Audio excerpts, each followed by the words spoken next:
Well, I suppose the one positive to take away from the failure of my squirrel photography Tumblr is that it has infused me with a fresh set of blues.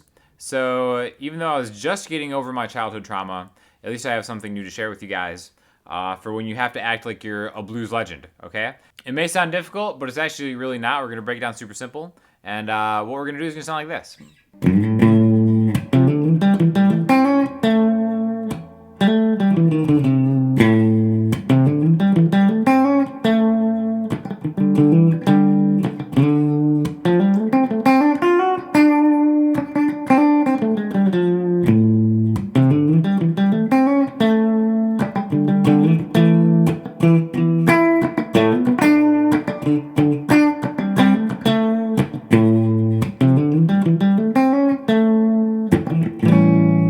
Okay, so I'm going to assume that you know the progression of the 12-bar blues. If you don't, I'm going to link you to a video below that's going to teach you basically everything you need to know about just making a simple blues progression and how most of them are laid out structure-wise.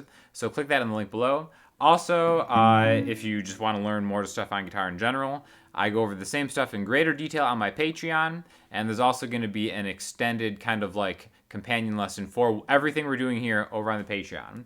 But it all starts with the 12-bar blues, all right? This is going to be the blues in A. So basically that kind of means A dominant 7, all right? What that really means is we have a root note, 5th fret on the low E string, rocking out the Ernie Ball St Vincent today, by the way. And we have really kind of just an A chord with a dominant 7 added to it, okay? Now, what we're going to do is we're going to take the A minor pentatonic scale, but maybe use it in a way that you haven't seen before, okay?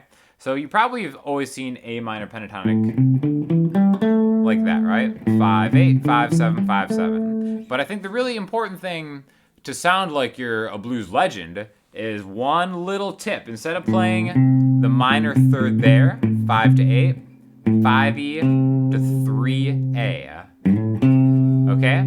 That right there is kind of the sound of what a lot of my favorite blues / rock stuff is, bluesy rock stuff. The sound of a minor third. You hear it all throughout music, all throughout history. Okay? So we're going to play an A to a C note instead of here to here. And what that really does, just by kind of shifting where we play that next note in the A minor pentatonic scale, is it really opens up a new way to play it. So instead of playing the pentatonic scale like, we're going to play like this. Okay, so even though it's just kind of like a minor shift, no pun intended, it really opens up a little bit more musicality because we can add maybe a hammer-on and a slide, and that lines us up with that minor 7, that dominant 7 note that really kind of gets it super bluesy, right? So this is going to be the main riff.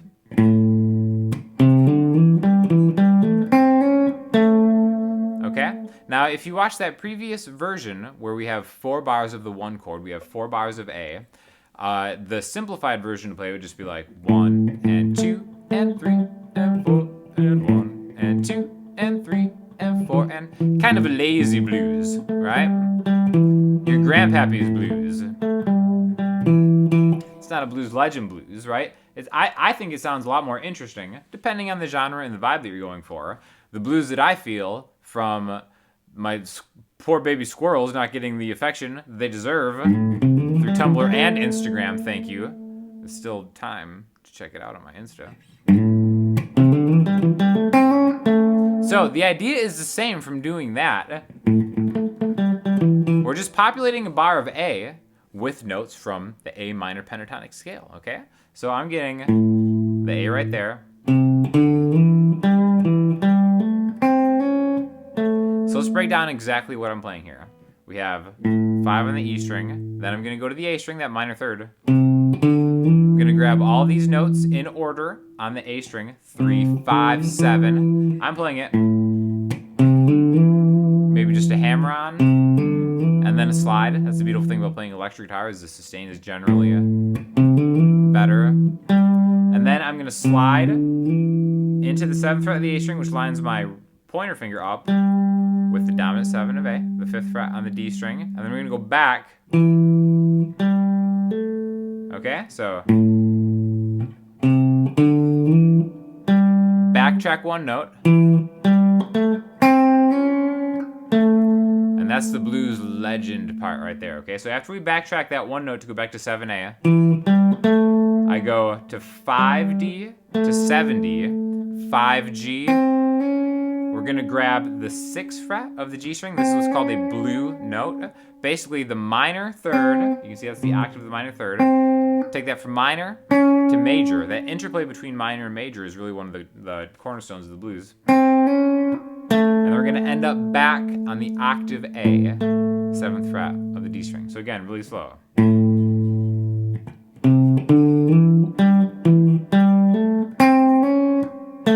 The nice thing is it happens in order. It's ascending, it's rising with just a couple backtracks, right? Keep going forward, back, keep going forward, blue note. Okay, so that's gonna be our 1 count. That replaces the. Okay, so 2 totally different ways to populate 1 bar in the 12-bar blues, okay? Now, one thing that I think, you first start out being like, all right, I have this riff that is coming off of A. 1 bar, 2, 3, 2, 3, 4, 4, 2, 3, move it down a string, right? Sounds great, but I think, it can get a little repetitive if you just keep doing that. The beautiful thing about the blues is you can really express your creativity and just kind of like take out some of that squirrel childhood trauma. I'm combining my traumas now, which there's a psychological term for that, I'm pretty sure. But yeah, you can kind of just get creative with them in different ways, okay? So instead of repeating this lick, I guess, I'm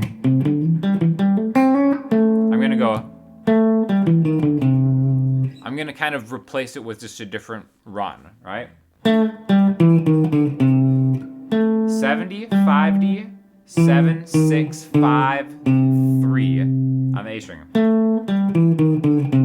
Okay, so main riff.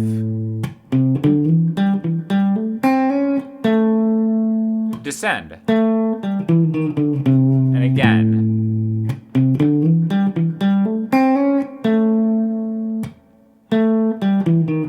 So those are our 4 bars of 1. And just because I switched them up a little bit, it kind of has a little bit of variance and you see more like a blues legend. Now we just go to the 4 chord, just move it down a string. Everything is the same, except now you have to compensate for the B string. So I can do the same thing. 5A, 3, 5, 7 on the D string, 5 on the G string, back it up, 3 notes forward through that D minor pentatonic scale now. But now we have, so where in the 1 chord we went G string 5 to 6 for the blue note, now we're actually going 7 to 8 on the B string. Because again, the B string kind of offsets everything, so we have to compensate by going 1 further. So again, the 4 chord is, and then same thing, backwards through the scale, just kind of adding that chromatic kind of run, okay? So now we have our bars are the exact same, the structure's the same, 4 bars of 1, but instead of making 1 riff that I repeat 4 times, I'm making kind of like a 2-part riff that I repeat twice, all right? So it's really just kind of like managing the times for there, and then I just move it down a string, then I go back up a string. That's 8 bars total. 1, 2, 3, 4 bars. To the 4 chord, back it up, back home, back it up. We gotta go to the 5. Now let's go back to actually the first thing that we did in that previous video, actually. Same thing, now I'm just going to the E, right? The 5 chord, 1, 2, 3, 4, 5, the 7th fret on the A string. And then maybe doing the same thing on the 4 chord again. Using kind of a throwback from another same progression, but a just different way to play it. And then back home.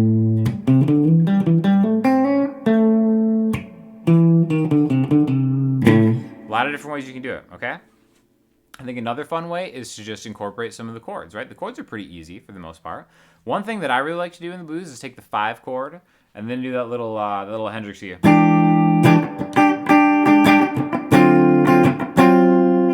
The Jimi Hendrix chord. It's 7A, 6D, 7G, 8B. You can take that same chord, just move it to the 4 chord, right? So in context, let's skip to the 4 chord.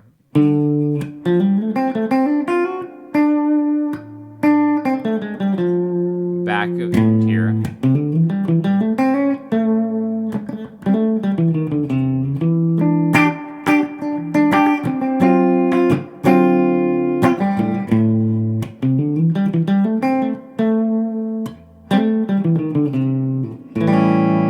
Okay, so infinite amount of things that you can do.